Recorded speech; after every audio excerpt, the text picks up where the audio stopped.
The Adventures of Ozzie and Harriet. Presenting America's favorite young couple, Ozzie Nelson and Harriet Hilliard.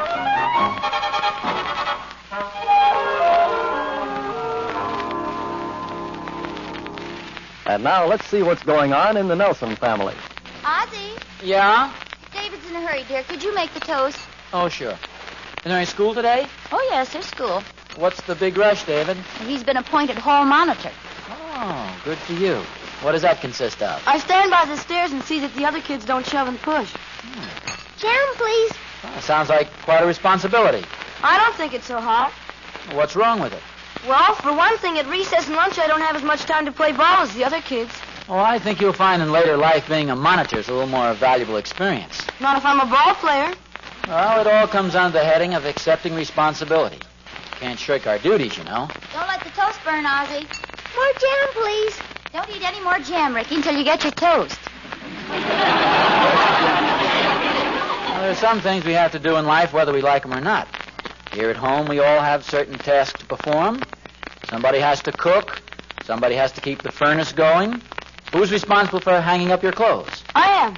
And who's responsible for putting away skates and sports equipment? I am, boy. Well, school is just an extension of your home life. Are you watching the toast, Ozzie? No, oh, yes. Here you are, Ricky. See, when you have a job to do at school, get it done just as you would at home. Regardless of how big or how small. Give me a piece of that toast, will you? Thank you. Whatever the job is, the important thing is to accept it gracefully and do it well.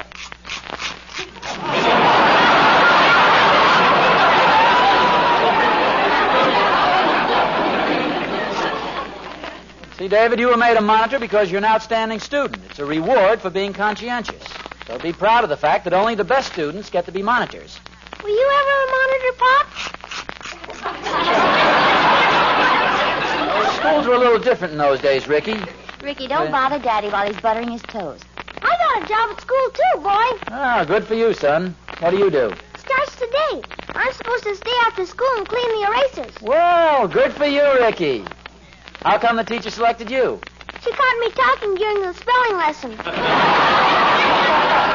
Well, nevertheless, it all comes under the heading of a civic responsibility. Job to be done and done well. You better get your books, boys. You'll be late for school. We'll talk about this later. Okay, Mom. Come on, Ricky. Okay. Well, those boys want to get out of something. They twist and turn like drunken eels. Hey, I better get going here. I have a million things to do. Now, name three. Do the dishes, make the beds, and do the shopping. How can women build a few ordinary little chores into a million things to do? Well, I also have a luncheon meeting with all the committee women for the annual PTA bazaar. Oh, is that a fair coming up again? Oh, I just remembered. I also have to get out a report for the Ways and Means Committee at the library. And then there's a meeting today of the Entertainment Committee at the church. Well, I think it's wonderful you've been appointed to all these committees. Appointed? I volunteered. I've said I will so often, I'm beginning to feel like a little red hen. Well, anyway, I'm very proud of you, dear. It shows a real public spirit. You know something? We're getting to be quite a civic-minded family. Well, I just hope I haven't taken on more than I can handle. Oh, I'm sure you have. Wonderful spirit. Oh, I almost forgot. I have also become a special traffic policeman. Traffic policeman? Mm-hmm. You know that bad street crossing near the school? Yeah? Well, some of the mothers have volunteered to take turns watching it during school hours. Here, look at this. Oh, how about that? An armband and a whistle. Works and everything. Sounds like a real policeman. Here, let me try it.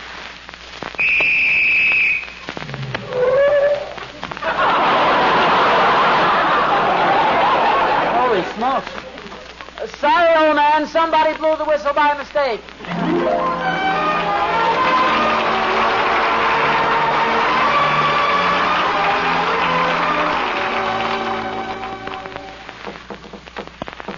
Come on in, Barney. In here. Oh, hi, Art. You know, there's one thing about you, old man. You never disappoint anybody. Well, what's on your mind? Nothing. I thought I'd find you lying on the couch, and I wasn't disappointed. Hello, Barney. Hey, you look a little unhappy. What's the trouble? You know, Harriet, women are wonderful. They look lovely. They're a comfort to have around. They even smell nice. What's your complaint? Why do they have to go running bazaars?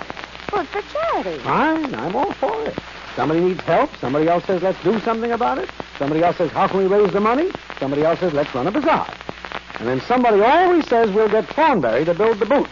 Oh, you mean the PTA bazaar, huh? Mrs. Pennyfeather said she was calling you for that. Now, what's so terrible about building a booth, Donnie? Well, don't you remember the PTA bazaar last year? I built the booth in my basement. Had to work late at night and keep my family up because I had to make changes. What changes? Well, Mrs. Flicker wanted it taller so she wouldn't bump her head. Mrs. Henderson is short, so she wanted the counter lower. Mrs. Cassidy wanted the booth broader because, well, you know Mrs. Cassidy. And Mrs. Walker wanted the shelves deep because she had 4 dozen jars of pineapple guava jelly. I remember now. I could hear them moaning way over here. When I was all through, the top was high enough for Mrs. Flicker, the counter was low enough for Mrs. Henderson, the booth was wide enough for Mrs. Cassidy, the shelves were deep enough for Mrs. Walker's 4 dozen jars of pineapple guava jelly, and I had to build the booth all over again because I couldn't get it out of my basement. Frankly, Thorny, I'm a little disappointed at your attitude. I should think you'd feel honored they called on you to build the booth. They could have asked a lot of people to do it. Me, for instance. The year before last, I built them. Hammered in every nail myself. Even paid my own medical bills. Hey. Frankly, I feel a little hurt that they asked you instead of me. Well, Oz, I'd be very happy. No. The important thing is the job gets well done. You're the best man for it. I gladly step aside for you. Oh, I'm sure they'd love to have you help me, Oz. In fact, that's why I stopped Oh, by. thanks just the same, Thorny, but I didn't spoil all your fun. You'd have to share the credit. You know that wouldn't be right. Oz, you have such great ideas. You're such a big help. Oh, I know, Thorny, but you deserve all the honors for yourself. No, really, Oz, you know I'm generous about things like That's that. just it. I'd be the last one to take advantage of your generosity. So you go right ahead and build them by yourself. Thanks anyway. Thanks, Lou. Oh, by the way, if you want to borrow the saw and hammer, they're hanging out in the garage. That's very generous of you, old pal. Oh, not at all. No more generous than you were in lending them to me in the first place, so sit right in, Thorny. And just remember, it's all in the interest of civic duty. I'm glad I talked to you, Oz. Mrs. Pennyfeather asked me to make a bench for her to sit on, and you changed my mind. You weren't going to make it? Oh, yes, I'm going to make it. But now I won't leave the nails sticking out.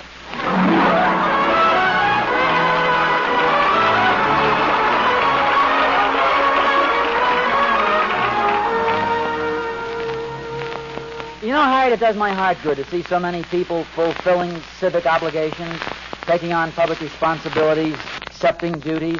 It must be the postman. Even the postman serves the public faithfully, always cheerful, always on time. Nothing keeps this courier from the swift completion of his appointed rounds. Anything important, dear? No, just a couple things for me. Hey, here's an important-looking letter. Dear citizen, you have been chosen to... Ozzie, this is a summons for jury duty. Well, that's very nice. Nice? What's nice about it? Well, Harriet, one of the great privileges of the democratic way of life is to be a cog in our judicial machinery. Ozzie. I should think you'd be very happy about it. Ozzie. Besides the civic responsibility, I think you'll find jury duty a very interesting experience. Ozzie. Yeah? I've got nothing to do with it. The summons is for you. Me? Well, they can't do this to me. But your civic responsibility. I voted last year. I'm a busy man. They can't do a thing like that.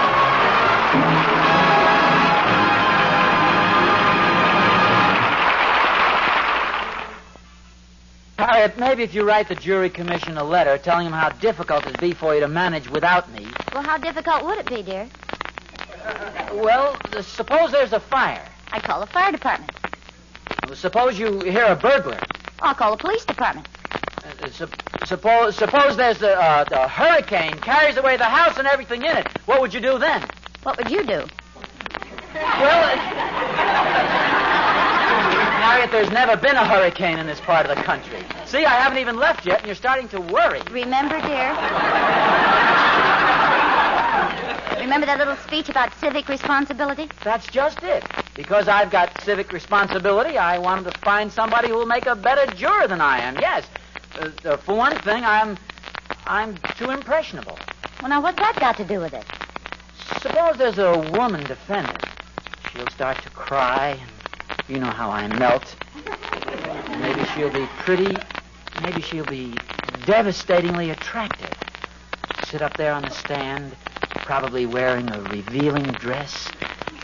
Maybe I better start early and get a good seat.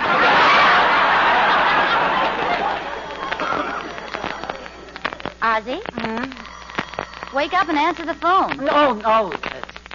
Hello? Hello, Mr. Nelson? Yes? This is Mrs. Pennyfeather, president of the PTA. Oh, yes, Mrs. Pennyfeather. Yes. Well,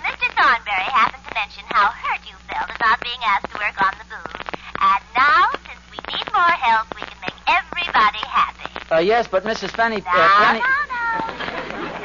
No arguments, please. We insist that you help. And you'll just have to forgive me for not asking you first. Oh, well, this is very kind of you, Mrs. Pennyfeather. Yes. In fact, I'll have to remember to thank Mr. Thornberry personally, but I'm afraid I won't be able to help. Well, I know, but as long as you try your best. No, I'm busy.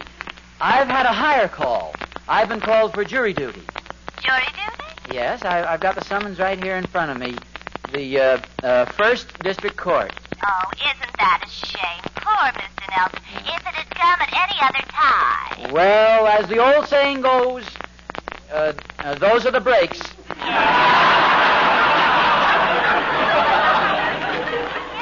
Yes, that's the idea. There'll always be another year. Oh, yes. And another bazaar. Yeah. More booze to make. Just remember that. It'll be on my mind continually. Meanwhile, if there's anything else I could do, like running the bingo game or the Little Egypt concession, or if you've got... Yes, I'll let you know. Oh, thank you. May I say again how sorry I am I can't build the booth. Well, it does seem a shame. That's work that does call for a strong back and well, goodbye, Mr. Nelson. Goodbye, Mrs. Featherweight. It's You know, Harriet, this jury duty may have its good points after all. I'm not so sure about that. At least I won't have to knock myself out building booths for the PTA Bazaar. But, dear, you may have to serve for weeks on end. Oh, that reminds me. What? Weeks on end. I'm going out to the garage and get my air cushion.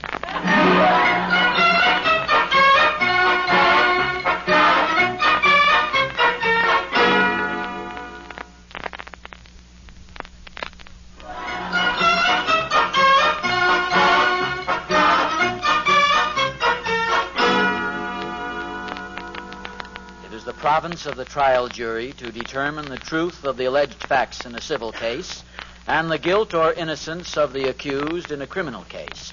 Therefore, fellow jurors, I feel that... hello, Emmy Lou. Are you hiding from somebody? No, I'm just sitting here talking to... refreshing my mind on a few of the legal principles. I've been selected for jury duty. Oh, Mr. Nelson, how fascinating.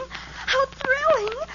Oh, I bet you'll be wonderful. Well, thank you, Emmy Lou. I'll do my best to be impartial and fair-minded. Jeepers, Mr. Nelson. I'll bet with your legal background and everything, they'll make you foreman of the jury. Yes, I wouldn't be surprised if they did. And it's undoubtedly a very important trial, probably the most important trial this year. And this is leap year, too. Well, it'll be something horribly exciting, like gangsters or robbers. Why, it might even be a beautiful, mysterious woman on trial for her life. Yes. And there you sit, Mr. Nelson, foreman of the jury, all eyes upon you. Well, not if the defendant is really beautiful. Oh, isn't it exciting? The trial begins. For days it speeds along, dramatic, thrilling, intense. A woman's life is in the balance. She'll get a fair trial, too. I'll see to Finally, the that. summing up. The jury retires. You order coffee and sandwiches and settle down to weigh the evidence. Hours go by. The tension mounts. It's getting unbearable. Reporters are keeping their phone lines open to the city desk. The judge is pacing in his antechamber. Suddenly, the jury room door opens, and guess what? The jury wants more sandwiches and coffee.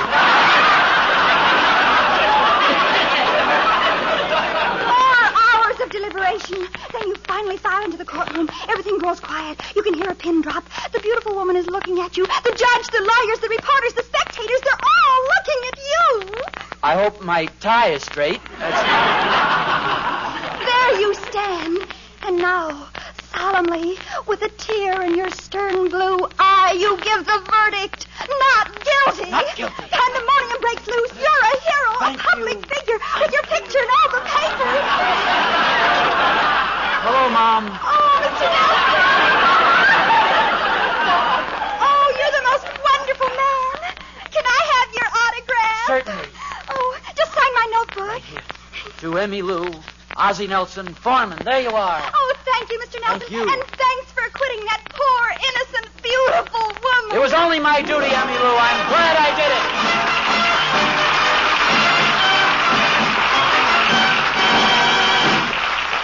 Harriet, do you realize I've probably been called for jury duty for some big, important trial? Something like gangsters or something? Well, I certainly hope not. Well, why not?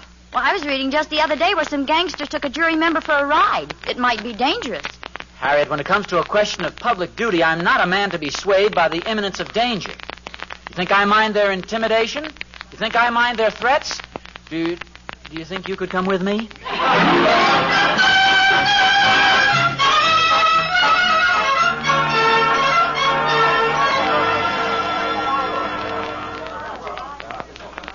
Pardon me, I was told to report to this court while they select the jury. Your name? Nelson. Oswald G. Nelson of Rogers Road? Yes, sir. Sit right down here, Mr. Nelson. We'll call you when we're ready for you. Did you bring your air cushion, dear? These seats are as hard as a rock. No, it had a hole in it. I took to the service station to be vulcanized. Silence in the court while prospective jurors are being questioned. I suppose this will be a big case. Oh, yes, indeed. Very interesting. What sort of case is it? Criminal, gangsters? The Mercury Holding Company is in litigation with the Pennsylvania Bonding Corporation over the title deeds to certain bottom lands. Will the prosecutor please question the prospective jurors? Herbert Barrington up front, please. Herbert Barrington. Kind of stuffy in here, don't you think so?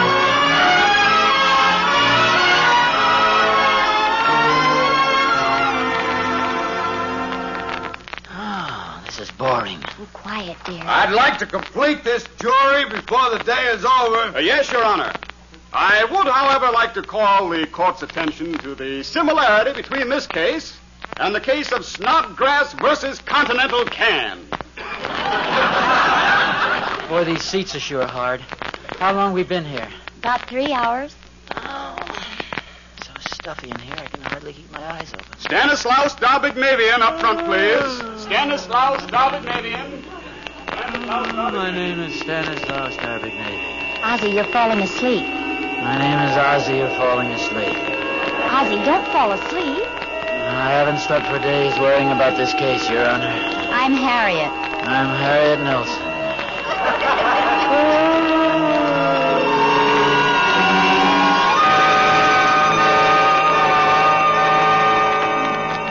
Order in the courtroom. I demand order. Now go on with your testimony, Miss Falling Asleep. Well, Your Honor, honey, it was like this. I was just standing in front of the jewelry store waiting for my uncle. He was inside buying me a diamond bracelet. Your Honor, Judge Dalbignavian, please. Yes, Mr. Nelson. Your Honor, I realize this is a bit irregular, but in the interest of gaining more knowledge of the true facts of the case, I wish to ask the witness a few questions. It is a bit irregular, Mr. Nelson, but as foreman of the jury, I think you're entitled to this special dispensation.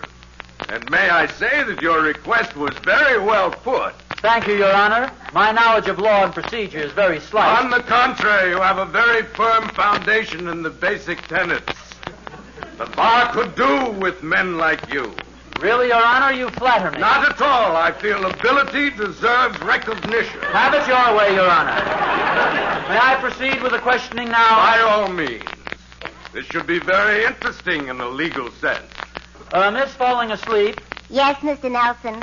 Foreman, honey. There are a few facts I'd like to uncover. You can count on me for anything. Well,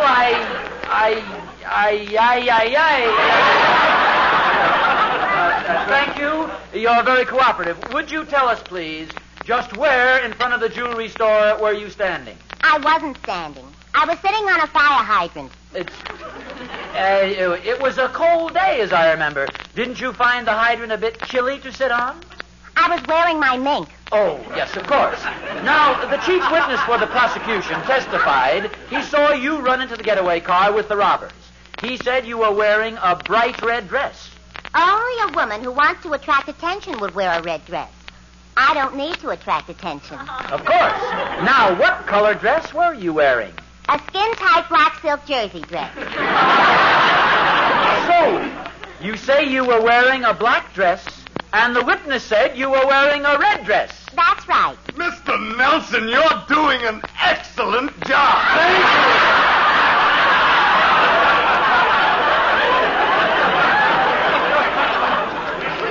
And now will the chief witness for the prosecution please take the stand? Okay.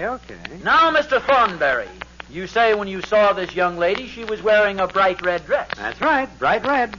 You look terrific in it, too. No, never mind the physical details, Mr. Thornberry. Now, what is the color of this piece of cloth I'm holding up over my head? Green. Your Honor, I submit that the witness is colorblind. This piece of cloth is obviously red. Brilliant, Mr. Nelson, brilliant. Here, let me shake your hand. Thank you, Your Honor. Just call me Stan. Just call me... Ozzy, wake up. You're snoring. The judge is furious. Who do I... Oh, thank you, Stan. Wake up. Come on, wake up. Isn't that the jury you wanted excused? Yes, Your Honor. Wake him up and get him out of here. What is it? What happened? What's the That's matter? all, Mr. Nelson. I pulled some strings and got you excused. Excuse from what? From jury duty. We won't need you. You can go now.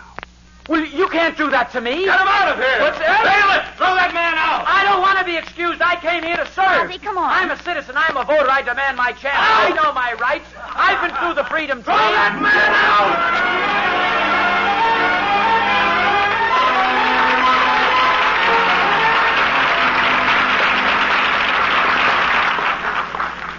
Of all the humiliating experiences, practically thrown out, cast aside like an old shoe, an empty milk carton, an old Butterfinger wrapper.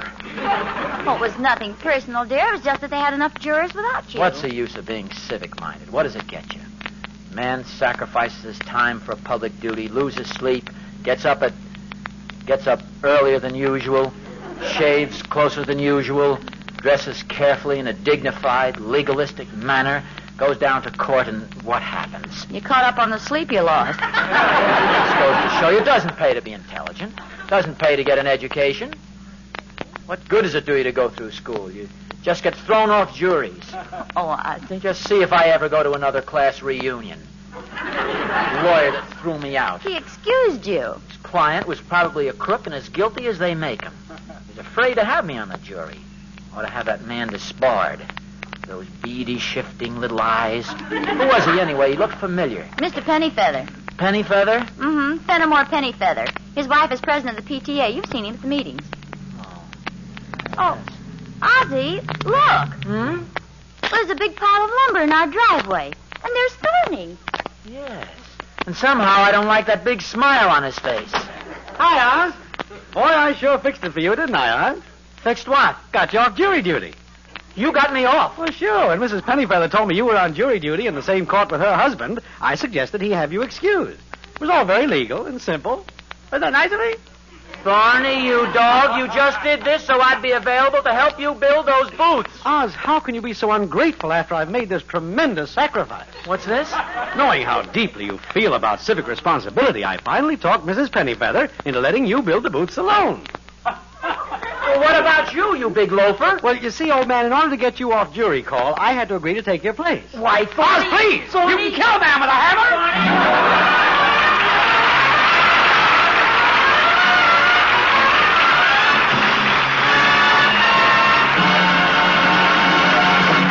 You've been listening to the adventures of Ozzie and Harriet. This is the United States Armed Forces Radio Service, the voice of information and education.